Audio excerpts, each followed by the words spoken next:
Caution: only tire technicians with experience and training in custom wheels should attempt to service expensive custom alloy or aluminum wheels and high-performance, low-profile tires. Ensure all weights have been removed. Clamp wheel from the outside to prevent inner rim damage. Use ample lubricant for mounting and demounting. Always review wheel nicks and/or scratches with the owner before servicing. For aluminum and custom wheels, follow the instructions provided for standard steel wheels, except after loosening and lubricating both beads, rotate the tabletop until the clamps are in the 12, 3, 6, and 9 o'clock position. The tabletop clamps provide outside clamping of wheels 12 to 24 inches in diameter and inside clamping of wheels from 14 to 26 inches. Clamp wheel from the outside. Position rim edge into clamp at 12 o'clock position. Lower the wheel and depress the clamp control pedal. Slowly move the clamps inward until they securely contact the outside edge of the rim. Tip: this is usually accomplished by crouching down in front of the tire changer, holding the wheel with the right hand and operating the clamp control pedal with the left hand. This allows the operator to watch the clamps as they move to ensure proper damage-free clamping.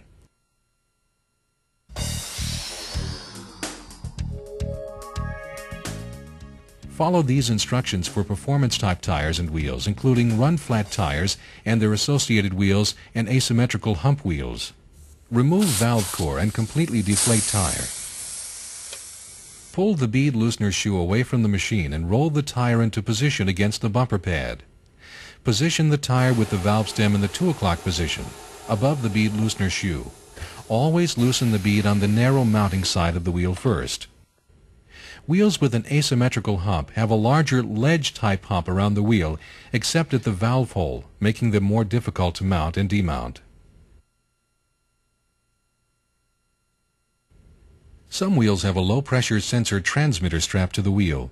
Others have a sensor mounted directly to the valve stem. This is especially true on run-flat tire wheel systems. The strap sensor is positioned directly opposite from the valve stem. To avoid damaging the sensor, always loosen the top bead with the valve stem at the 2 o'clock position first, and then continue to loosen the remaining circumference of the beads as necessary. Loosen bottom bead, starting with valve stem positioned at the 2 o'clock position above the bead loosener shoe. Liberally lubricate the bottom bead of the tire. Clamp wheel from the outside. Position the rim edge into the clamp at the 12 o'clock position. Lower the wheel and depress the clamp control pedal. Slowly move the clamps inward until they securely contact the outside edge of the rim. Lubricate upper bead liberally. Use the right-hand helper roller to help push the tire bead down so bead area is easier to reach for lubrication. Tilt the tower forward into position. Pull the locking valve button forward to release the slides. The vertical slide will descend. Pull the slide handle to move the mount-demount head into contact with the rim edge.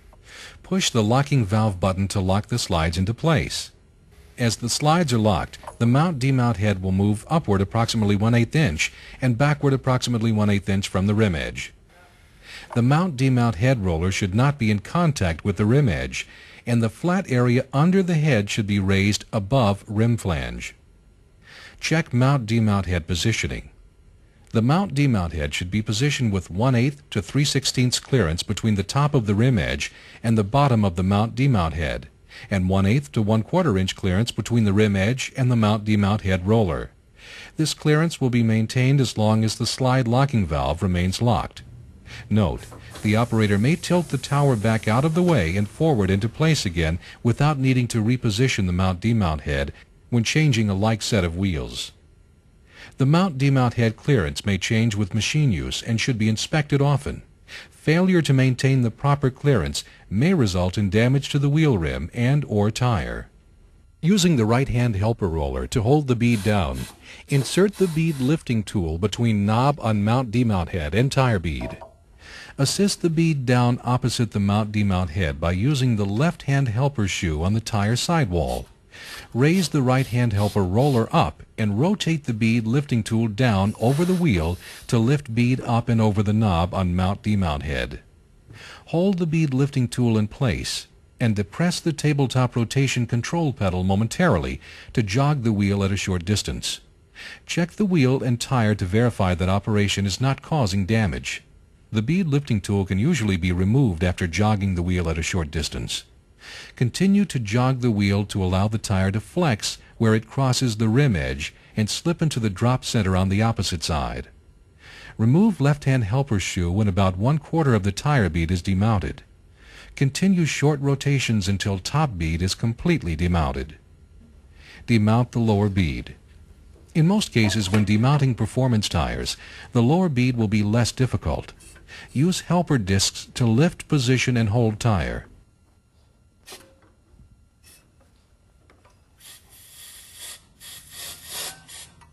Pay close attention to sensor transmitter location. Make sure lower bead is lifted above transmitter and position if directly below the demount tool when starting the lower bead demount procedure.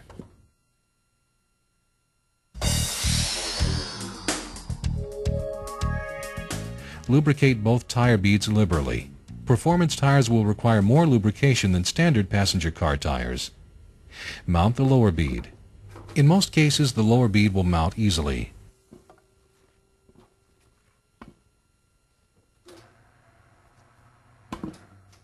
Position the valve stem directly across from the mount-demount tool for top bead mounting.